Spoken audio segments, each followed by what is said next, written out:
ဘာကောင်းလို့ဒီမှာလည်းအိမ်ဆောက်ပြီးဟ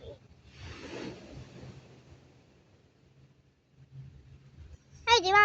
သူ့အိမ်ဆောက်ပြီးဘူးရိုက်မလုံးနဲ့ဆိုပြ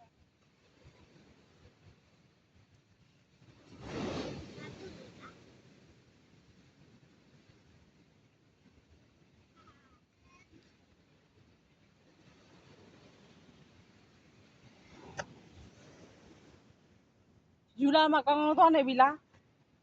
မမီဘယ်ဝါ ခယူကနေဒီနားပါ စစ်တယ်လို့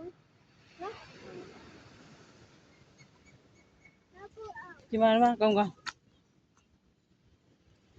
မသွားပြီမသွားပြီ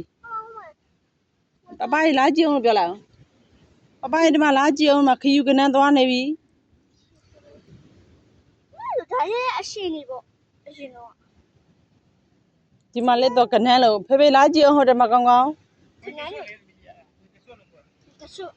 တော့ဝင်ကြဆိုတာသူ့အကောင်ကတက်ကွာအကောင်ကတက်ပြီးတော့အဲ့အကောင်ကိုသူကဝင်ပြီးတော့စားလိုက်တာ ဟောဖေထားရော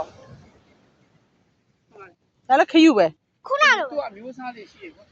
အဲ့အကောင်ဝင်